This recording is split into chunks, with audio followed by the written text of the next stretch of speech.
ವೀಕ್ಷಕರೆಲ್ಲರಿಗೂ ಸೂರ್ಯಗ್ರಹಣ ವಿಶೇಷ ಕಾರ್ಯಕ್ರಮಕ್ಕೆ ಸ್ವಾಗತ. ಸ್ನೇಹಿತರೆ, ಹಿಂದೂ ಧರ್ಮದಲ್ಲಿ ಗ್ರಹಣವನ್ನು ಶುಭ ಎಂದು ಹೇಳಲಾಗುವುದಿಲ್ಲ. ಯಾವಾಗ ಸೂರ್ಯ ಮತ್ತು ಚಂದ್ರನ ಗ್ರಹಣವಾಗುವುದೋ ಆ ಸಮಯದಲ್ಲಿ ಯಾವುದೇ ರೀತಿಯ ಶುಭ ಮತ್ತು ಮಂಗಳ ಕಾರ್ಯವನ್ನು ಆಯೋಜಿಸುವುದಿಲ್ಲ. ವರ್ಷ 2025ರ ಮಾರ್ಚ್ ತಿಂಗಳಿನ 29ನೇ ತಾರೀಕಿನ ದಿನ ವರ್ಷದ ಮೊದಲ ಸೂರ್ಯಗ್ರಹಣ ಸಂಭವಿಸಲಿದೆ. ಇದರ ಪ್ರಭಾವವನ್ನು ಎಲ್ಲ 12 ರಾಶಿಗಳ ಮೇಲೆ ನೋಡಬಹುದಾಗಿದೆ. ಸೂರ್ಯಗ್ರಹಣವು ಪ್ರತಿಯೊಂದು ರಾಶಿಯ ಮೇಲೂ ವಿಭಿನ್ನವಾಗಿ ಪ್ರಭಾವ ಬೀರಲಿದೆ. ಈ ಸಮಯದಲ್ಲಿ ಕೆಲವು ರಾಶಿಗಳ ಮೇಲೆ ನಕಾರಾತ್ಮಕ ಪ್ರಭಾವ ಬೀರಿದರೆ ಕೆಲವು ರಾಶಿಗಳ ಮೇಲೆ ಸಕಾರಾತ್ಮಕ ಪ್ರಭಾವ ಬೀರಲಿದೆ. ಈ ವರ್ಷ 4 ಗ್ರಹಣಗಳು ಸಂಭವಿಸಲಿದ್ದು 2 ಸೂರ್ಯ ಮತ್ತು 2 ಚಂದ್ರ ಗ್ರಹಣವಾಗಿದೆ. ವರ್ಷ 2025ರ ಚೈತ್ರ ಮಾಸದ ಕೃಷ್ಣ ಪಕ್ಷದ ಅಮಾವಾಸ್ಯೆಯ ದಿನ ವರ್ಷ 2025ರ ಮೊದಲ ಸೂರ್ಯಗ್ರಹಣ ಸಂಭವಿಸಲಿದೆ. ವರ್ಷ 2025ರ ಮಾರ್ಚ್ ತಿಂಗಳಿನ 29ನೇ ತಾರೀಕಿನ ದಿನ ಮಧ್ಯಾಹ್ನ 2:30 ಸೂರ್ಯಗ್ರಹಣವು ಆರಂಭವಾಗಲಿದ್ದು ಸಂಜೆ 6:16 ಈ ಸೂರ್ಯಗ್ರಹಣ ಮುಕ್ತಾಯವಾಗಲಿದೆ. ಈ ಸೂರ್ಯಗ್ರಹಣವು ಭಾರತದಲ್ಲಿ ಗೋಚರಿಸುವುದಿಲ್ಲ, ಆದರೆ ಇದರ ಶುಭ ಮತ್ತು ಅಶುಭ ಪ್ರಭಾವವನ್ನು ಎಲ್ಲಾ 12 ರಾಶಿಗಳಿಗೆ ಸೇರಿದ ಜನರ ಜೀವನದಲ್ಲಿ ನೋಡಬಹುದಾಗಿದೆ. ಈ ಗ್ರಹಣವು ಪೂರ್ವ ಮತ್ತು ಉತ್ತರ ಕೆನಡಾದಲ್ಲಿ ಹೆಚ್ಚು ಗೋಚರಿಸುತ್ತದೆ. ಈಶಾನ್ಯ ಯುನೈಟೆಡ್ ಸ್ಟೇಟ್ಸ್ ಸಹ ಒಂದು ಪ್ರಮುಖ ಗ್ರಹಣಕ್ಕೆ ಸಾಕ್ಷಿಯಾಗಲಿದೆ. ಯುರೋಪ್, ಕೆರಿಬಿಯನ್, ಆಫ್ರಿಕಾ ಮತ್ತು ಸೈಬೀರಿಯಾದ ಕೆಲವು ಭಾಗಗಳಲ್ಲಿ ಆಳವಿಲ್ಲದ ಭಾಗಶಃ ಗ್ರಹಣ ಗೋಚರಿಸುತ್ತದೆ.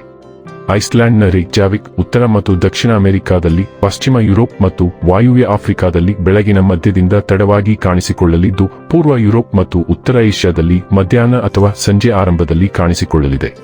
ಹಾಗಾದರೆ ಎಂದಿನಂತೆ ನಮ್ಮ ವಿನಂತಿ ಎಂದರೆ, ನೀವಿನ್ನೂ ನಮ್ಮ ಚಾನೆಲ್ ಅನ್ನು ಸಬ್ಸ್ಕ್ರೈಬ್ ಮಾಡಿಲ್ಲವೆಂದರೆ ದಯವಿಟ್ಟು ಈಗಲೇ ನಮ್ಮ ಚಾನೆಲ್ ಅನ್ನು ಸಬ್ಸ್ಕ್ರೈಬ್ ಮಾಡಿ. ಹಾಗೆ ನಿರಂತರ ವಿಡಿಯೋ ಅಪ್ಡೇಟ್ಸ್ಗಳಿಗಾಗಿ ತಪ್ಪದೇ ಪಕ್ಕದ ಬೆಲ್ ಐಕಾನ್ ಬಟನ್ ಕೂಡ ಕ್ಲಿಕ್ ಮಾಡಿ.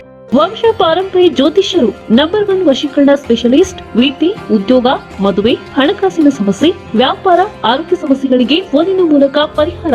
ಇಂದೇ ಕರೆ ಮಾಡಿ. ಸ್ನೇಹಿತರೆ, ಸಿಂಹ ರಾಶಿಗೆ ಸೇರಿದ ಜನರಿಗೆ ವರ್ಷದ ಮೊದಲ ಸೂರ್ಯಗ್ರಹಣವು ಶುಭವನ್ನುಂಟು ಮಾಡಲಿದೆ. ಸಾಮಾಜಿಕ ಕಾರ್ಯಗಳಲ್ಲಿ ಸಿಂಹ ರಾಶಿಗೆ ಸೇರಿದ ಜನರ ಆಸಕ್ತಿ ಈ ಅವಧಿಯಲ್ಲಿ ಸಾಕಷ್ಟು ಹೆಚ್ಚಾಗಲಿದೆ.